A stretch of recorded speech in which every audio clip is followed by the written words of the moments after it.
ಈಗ ನಿಮ್ಗೆ ರೈಲ್ವೆ ಮತ್ತೆ ಜಲಶಕ್ತಿ ರಾಜ್ಯ ಖಾತೆ ಸಿಕ್ಕಿದೆ. ಮುಖ್ಯವಾಗಿ ಕರ್ನಾಟಕದಲ್ಲಿ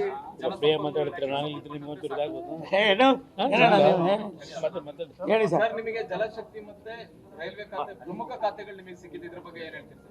ನಾನು ನಮ್ಮ ನೇತಾರರಾದ ರಾಷ್ಟ್ರದ ಪ್ರಧಾನಿಗಳಾದ ನರೇಂದ್ರ ಮೋದಿ ಅವರಿಗೆ ಮತ್ತು ಎಲ್ಲ ನಮ್ಮ ನಾಯಕರುಗಳಿಗೆ ಆಭಾರಿಯಾಗಿರ್ತೇನೆ, ಋಣಿಯಾಗಿರ್ತೇನೆ.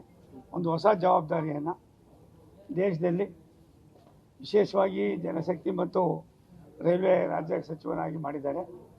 ಒಂದು ತುಂಬ ಸಂತೋಷ, NDA ಸರ್ಕಾರ ಬಂದ ಮೇಲೆ ಕರ್ನಾಟಕದಲ್ಲಿ ವಿಶೇಷವಾಗಿ ನಮ್ಮೆಲ್ಲರ ಮಾಜಿ ಮುಖ್ಯಮಂತ್ರಿಗಳು, ಇದೀಗ ತಾನೇ ಉಕ್ಕು ಮತ್ತು ಬೃಹತ್ ಕೈಗಾರಿಕಾ ಸಚಿವರಾಗಿರ್ತಕ್ಕಂಥ ಸನ್ಮಾನ್ಯ ಕುಮಾರಸ್ವಾಮಿ ಅವರಿದ್ದಾರೆ.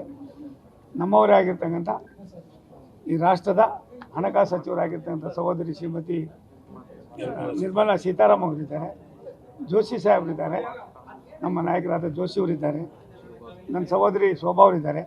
ನಾವೆಲ್ಲರೂ ಒಟ್ಟಾಗಿ ಸೇರಿ ರಾಷ್ಟ್ರದ ಅಭ್ಯುದಯದಲ್ಲಿ ಕರ್ನಾಟಕದ ಒಂದು ನಮ್ಮ ಶ್ರಮ ಮತ್ತು ಇದರಲ್ಲಿ ಇರ್ತಕ್ಕಂಥ ಆ ಇಲಾಖೆಯಲ್ಲಿ ಇರ್ತಕ್ಕಂಥ ಒಂದು ಶಕ್ತಿಯನ್ನು ಉಪಯೋಗ ಮಾಡಿ ದೇಶಕ್ಕೆ ಒಂದು ಸರಿಯಾದ ಮಾರ್ಗದಲ್ಲಿ ಕೊಂಡೊಯ್ತಕ್ಕಂಥ ಅದಕ್ಕೆ ನಮ್ಮ ಇಬ್ಬರು ಸಚಿವರುಗಳೇನಿದ್ದಾರೆ ರೈಲ್ವೆ ಮತ್ತು ಜನಶಕ್ತಿಯ ಸಚಿವರ ಜೊತೆಯಲ್ಲಿ ಕೈ ಜೋಡಿಸಿ ಕೆಲಸ ಮಾಡೋದಕ್ಕೆ ನಾನು ನನ್ನ 40 ವರ್ಷದ ಅನುಭವವನ್ನು ಹಂಚ್ಕೊಳ್ತೀನಿ.